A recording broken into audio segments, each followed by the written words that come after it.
वो बड़ा पावरफुल है, और मैं खुद नहीं कह रहा, सुनो मैं आपको हदीस पाक सुनाता हूं। कितनी ताकत है, कैसा कनेक्शन है उसका। तुम्हारा दुनिया के वजीर से, दुनिया के वडेरे से, दुनिया की पुलिस से, दुनिया के मिनिस्टर से ताल्लुक है ना, इसलिए रोब है। अच्छा, बदमाशों से ताल्लुक है, गैंग वालों से ताल्लुक है। तुम्हारे एक फोन पे 10 लोग आ जाते हैं, असला लेकर आ जाते हैं, कर लो सारे ताल्लुक इस्तेमाल। आओ मैं बताता हूं मजलूम की ताकत कैसी है, उसके पास कौन सा कनेक्शन है। अल्लाह के हबीब सल्लल्लाहु तआला अलैहि वसल्लम फरमाते हैं, इत्तकी दावतल मजलूमी फइन्नहा लैसा बैनहा व बैनल्लाहि हिजाबुन। अल्लाह के हबीब फरमाते हैं, मजलूम की बद्दुआ से बचो, डरो मजलूम की बद्दुआ से, क्योंकि अल्लाह और उसके दरमियान कोई पर्दा नहीं होता। उसकी दुआ बराह रास्त रब तक पहुंचती है, बिला हिजाब उसकी पुकार सुनी जाती है। हजरत सैयदना अब्दुल्लाह इब्न अब्बास रदियल्लाहु तआला अन्हु इरशाद फरमाते हैं कि मैं उमर फारूक रदियल्लाहु तआला अन्हु के पास था और आप लोगों को उनके कवाइफ दिखा रहे थे, कोई डॉक्यूमेंटेशन का काम हो रहा था, कोई कागजी कार्रवाई वगैरह हो रही थी। कहते उसी दौरान एक बूढ़ा शख्स आपके पास से गुजरा जो अंधा भी था और लंगड़ा भी था, और उसके आगे आगे एक और आदमी चल रहा था, और उस लंगड़े नाबीना को सख्ती से हुए घसीटता हुआ जा रहा था। एक तो बूढ़े का अदब होना चाहिए था, अंधा भी था, लंगड़ा भी था, मगर उसको बड़े, जिसको कहेंगे, घसीट कर वो ले जा रहे थे। तो हजरत उमर ने फरमाया कि मैंने इतना बुरा मंजर कभी नहीं देखा, ये क्या हाल है शख्स का। तो आपके पास बैठे हुए लोगों में से एक ने कहा कि अमीरुल मोमिनीन, क्या आप इसे जानते हैं? फरमाया नहीं, मैं तो नहीं जानता। तो उस शख्स ने कहा, ये इब्ने सबगा है, जिस पर बरीक की फिटकार पड़ी है। एक और शख्स है जिसने इसके लिए बद्दुआ की थी। तो उमर ने कहा कि उस बंदे का नाम क्या है? बरीक तो लकब हुआ। कहा उसका नाम इयाज है। फरमाया इयाज को लेकर आओ। अब इयाज को लाया गया। सैयदना अमीरुल मोमिनीन ने कहा कि ये जो बनु सबगा का जो वाकया है मुझे वो सुनाओ। अब वो शख्स कहता है, हुजूर बात ये है कि सबगा के 10 बेटे थे और मैं उनका चचाजाद भाई था। मेरे भाइयों में से मेरे अलावा कोई बाकी नहीं बचा था। मैं अपने चचाजाद भाइयों के पड़ोस में रहता था। मेरी पूरी कौम में वही मेरे सबसे ज्यादा करीबी रिश्तेदार थे। वो मुझ पर जुल्म और सितम किया करते, मेरा माल नाहक छीन लिया करते। मैंने खुदा का खौफ दिलाता, रिश्तेदारी और हमसायगी का वास्ता देता कि मुझसे जुल्म का हाथ रोक लो, मगर ये वास्ते देना भी मुझे उनके जुल्म से न बचा सका। चुनाचे उन्होंने मुझ पर बड़ा जुल्म किया, माल भी ले लिया, तकलीफ भी पहुंचाई, बड़ा सताते थे। आखिरकार तंग आकर मैंने अल्लाह पर मामला छोड़ दिया और रजब के महीने का इंतजार करने लगा। अब जब रजब का महीना आया तो मैंने अल्लाह की बारगाह में हाथ उठाकर ये दुआ की कि अल्लाह, मैं दिल की गहराई से तुझसे दुआ करता हूं कि तू एक के अलावा सबगा के सारे बेटों को हलाक फरमा दे और उस एक को लंगड़ा और अंधा कर दे, और कोई ऐसा शख्स हो जो उसको सख्ती से खींचता फिरे। वो शख्स कहता है, चुनाचे मैंने जब ये दुआ की, दिल की गहराइयों से बद्दुआ की, एक एक करके उसके 9 बेटे मर गए, एक बाकी बचा, वो अंधा हो गया, उसकी टांगे भी मफलूज हो गई।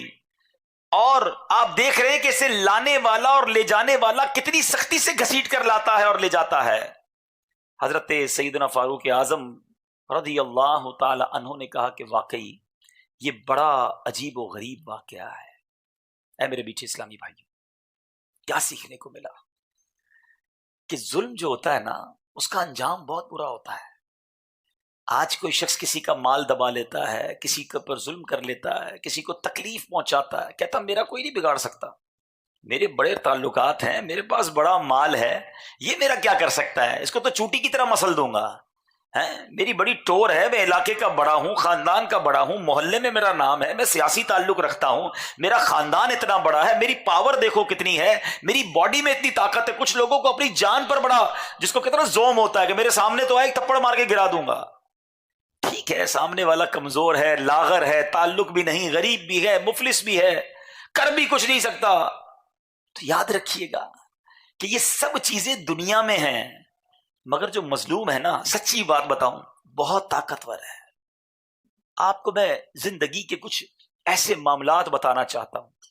कुछ लोग होते हैं, बड़ा मामला सेट चल रहा होता है, फैमिली भी खुश है, कारोबार भी बहुत अच्छा है, کاروبار بھی ٹھیک ہے، عزت بھی بڑی ہے، صحت بھی بڑی اچھی ہے، everything going very well, تمام چیزیں زبردست جا رہی ہیں. اور کبھی ایسا ہونا کہ سب چیزیں بہترین ہو اور پھر آہستہ آہستہ چیزیں خراب ہونے لگیں، صحت بھی خراب ہو گئی، کاروبار بھی ٹوٹنے لگ گیا، خاندان میں بھی لڑائی ہونا شروع ہو گئی، بچے بھی بیمار ہونے لگ گئے. یہ ہو کیا رہا ہے؟ ایک کے بعد ایک چیز خراب کیوں ہو رہی ہے؟ تو اے میرے میٹھے اسلامی بھائیوں، پلیز خدا کے واسطے رک جانا اور فوراً چیک کرو کہ کہیں کسی کا حق تو نہیں مار لیا، کہیں کسی کا دل تو نہیں توڑ دیا، کہیں کسی کی ہائے تو نہیں لے لی. یاد رکھنا، اگر مظلوم کی بد دعا ہے نا تو زندگی میں کام ایسے کرو میرے میٹھے اسلامی بھائیوں کہ لوگ دعا دیں، میرے پیچھے بھی لوگ میرے لیے دعا کریں، میرے مرنے کے بعد بھی لوگ مجھے دعائیں دیں. کوئی یہ نہ کہے کہ جان چھوٹی، بڑی تکلیف دینے والا تھا، چلا گیا دنیا سے.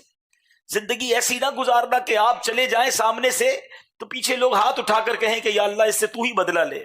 پھر رب نے بدلہ لینا ہے. جب وہ قہر نازل فرمائے گا تو کسی میں تاب نہیں ہے. بڑے بڑے ترم خار ہم نے تباہ ہوتے اور برباد ہوتے دیکھے ہیں. بندہ تخت سے تختے پر پہنچ جاتا ہے، محل سے روڈ پر آ جاتا ہے، زکات دینے والا زکات لینے والا بن جاتا ہے. کبھی اپنے مال پر، اپنے تعلقات پر، اپنے عہدے پر غرور نہ کرنا اور کبھی کسی کو تکلیف نہ دینا. ایسے بہت سارے واقعات موجود ہیں. ایک شخص کسی بازار میں مچھلی بیچتا تھا اور اس کا ایک روزانہ مچھیرا تھا. ایک حکومت کا عہدے دار اس بازار میں سروے کے لیے گیا. جب وہاں پہنچا تو اس نے دیکھا کہ بڑی فریش مچھلی ہے. اس نے کہا یہ مچھلی دکھانا ذرا. اس مچھیرے سے وہ مچھلی لے لی اور جب مچھلی لی نا تو وہ مچھلی پھڑک رہی تھی کہ بہت فریش ہے. اس نے کہا صاحب یہ 500 روپے کی ہے. کہتا کبھی ہم نے پیسے دیے، ہم سے پیسے مانگتے ہو؟ مچھلی لے کر گھر کی طرف چلا گیا. وہ مچھیرا چیختا رہ گیا کہ بھائی میری روزی ہے، بچوں کا روزگار ہے، میں آج روٹی کیا لے کے جاؤں گا گھر پر. اس نے پھر کر دیکھا نہیں، وہ افسر چلا گیا. مچھیرا روتا رہ گیا. وہ افسر جب گھر کی طرف وہ مچھلی پکڑ کے لا رہا تھا تو مچھلی بہت تیزی سے ہل رہی تھی. ہلتے ہلتے اس نے انگوٹھے کو کاٹ لیا. نارمل سی بات تھی، مچھلی کبھی کبھی ایسا کوئی نقصان پہنچا دیتی ہے. گھر پہ آیا، بیوی کو کہا دیکھو کیسی فریش مچھلی لایا ہوں. حرام کی تھی نا، فریش ضرور تھی، نظر میں بھی بڑی اچھی تھی، قیمتی تھی، مگر حرام کی تھی، کسی کا حق مار کر لایا تھا. کہا اس کو پکاؤ.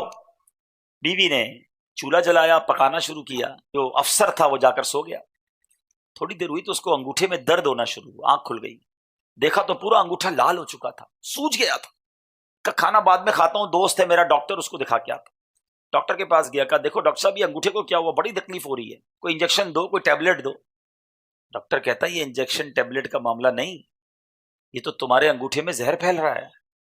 ابھی ابھی فیصلہ کرو، میں تمہارا دوست ہوں اس لیے بتا رہا ہوں، دیر کرو گے تو یہ پورے ہاتھ میں زہر پھیل جائے گا، یہ انگوٹھے کو کاٹنا پڑے گا. کہتا ہے ڈاکٹر صاحب کیا ہو گیا ہے؟ کہا نہیں ابھی ابھی فیصلہ کرو. ڈاکٹر بڑا قابل تھا، دوست بھی تھا. کہا ٹھیک ہے ڈاکٹر صاحب آپ کہتے ہیں تو کاٹ دیں. انگوٹھا کٹوایا، آنکھوں میں آنسو، گھر واپس آیا، بیوی کو بتایا دیکھو میرا انگوٹھا کٹ گیا. کہ اچھا اب کا کھانا نہیں کھانا، تکلیف بہت ہے، میں سو رہا ہوں. لیٹ گیا. تھوڑی دیر بعد پھر آنکھ کھل گئی. اب یہ پورا ہاتھ لال ہونا شروع ہو گیا، پورے ہاتھ میں درد ہے، پورے ہاتھ میں تکلیف. پھر ڈاکٹر کے پاس پہنچا، ڈاکٹر صاحب کیا کرتے ہو، انگوٹھا کاٹ دیا، ہاتھ پھر تکلیف میں. کہتا ہے میرا فارمولا فیل ہو گیا، تمہارے پورے ہاتھ میں زہر پھیل گیا. جلدی ڈیسائیڈ کرو، جلدی فیصلہ کرو، یہ ہاتھ کاٹنا پڑے گا ورنہ پورے بازو میں زہر پھیل جائے گا. یہ پنجہ کٹوا لو. مرتا کیا نہ کرتا، بہت درد ہو رہا تھا. کہ ٹھیک ہے ڈاکٹر صاحب ہاتھ ہی کاٹ دو. پنجہ کٹوایا، گھر آیا، بہت غم زدہ، بہت غمگین. لیٹا، رات دیر سے پھر آنکھ کھل گئی. اب پورے بازو میں تکلیف، پورا ہاتھ سوجنے لگ گیا، چیخیں نکل رہی ہیں. اس افسر کا ایک دوست بھی تھا جو یہ پورا ماجرا دیکھ رہا تھا. وہ دوست کہتا ہے کہ یار یہ بتاؤ یہ تمہارے ساتھ ہو کیا رہا ہے، آج کچھ نیا کام کیا ہے تم نے، کوئی ایسی چیز ہوئی ہے جو ان یوزول ہے، پہلے